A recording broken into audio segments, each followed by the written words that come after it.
It's so wonderful to see everyone here as part of the republic that strikes back. Thank you. Thank you for being here. Thank you for supporting SF Shakes. It is my pleasure to share with you a glimpse of what we've been working on and what our season of Empire has in store for us. So since 2023, we've been working towards a multi-year relationship with directors, and I'm excited to say that this year will see director Katia Rivera be the first to complete what I am affectionately calling the quad. This consists of assistant directing, followed by directing at both of our production programs, Shakespeare on Tour and Free Shakespeare in the Park. When we opened our open call to directors in 2023, Katja proposed an exciting Antony and Cleopatra, which will make this the first that SF Shakes will produce this play in our entire history. Now, I'm also thrilled to share that Elizabeth Carter, who many of you remember as our director of our groundbreaking King Lear, and raise of hands, which happy few have seen her in Merry Wives of Windsor? Yes, okay, yes, happy few, yes. She will be back on our stage as Cleopatra. Yes, it's so exciting. And if you would like to be a fly on the wall during those rehearsals, please bid on the behind the scenes preview so you can check it out. What better play to pair our summer's Free Shakespeare in the Park, Antony and Cleopatra, than with Shakespeare on Tour, Julius Caesar, which you just saw. The play that puts everything in motion, that puts Rome and Egypt in jeopardy. The conversation between these two plays gave rise to our season of Empire. Many of you might have heard me say that theater and the arts shift and rise to meet the people and the moment, to inspire, to educate, to hold a mirror up and reflect the times we're in. Well, we're definitely living in interesting times, my friends.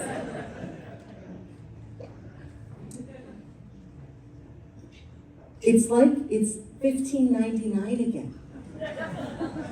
With a long, drawn-out war in multiple locations, we've got economic uncertainty. There is a virulent pathogen that is now endemic, as well as the constant threat of censorship to the press and artists across the country. Where do folks go to process this chaos around them? It's no surprise that the first recorded production of Julius Caesar was in 1599, and it's no surprise that our production of Julius Caesar in 2026, directed by April Ballesteros, has been so well received. I have had the unique experience to witness folks who came to see this show after having marched in their local No King's Day. Why? Because the themes are still relevant today, for where folks are trying to find a place to gain insight and perspective of what is going on around them. Feel free to cross, it's okay. Because this is how we meet the moment and the people living in it. And it doesn't come without a cost.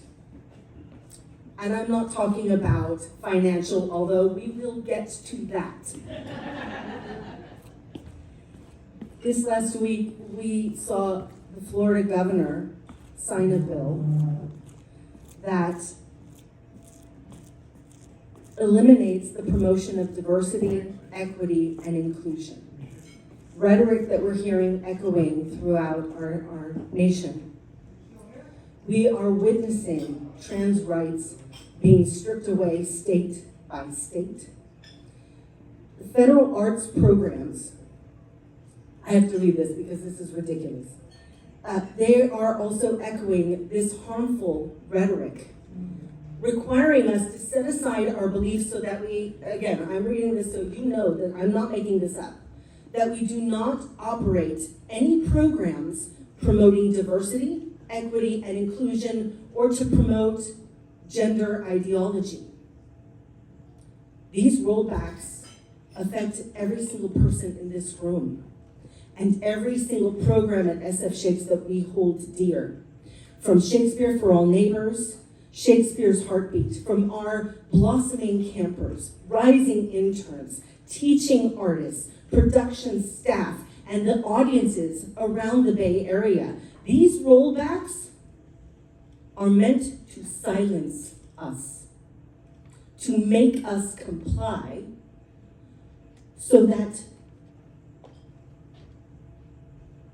we can set aside our values in order to get funding that we need to survive. And let's make no mistake, we do need funding in order to continue, but we at SF Shakes cannot nor will not comply to these demands.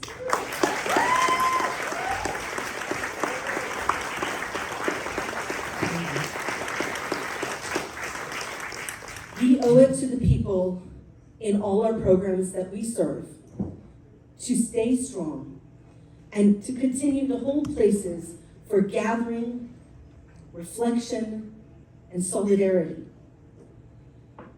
As our country heads into its 250-year mark, we are at a crossroads to decide who we want to be as a country and what is it that we hold dear. For myself, I want a country where artists and everyone can live free of tyranny and oppression, where everyone has the freedom to live as their full selves. I vow that SF Shakes and I will continue to fight for our values and not bow down to tyranny, because the only king that we at SF Shakes want to see in this country is one performed on stage.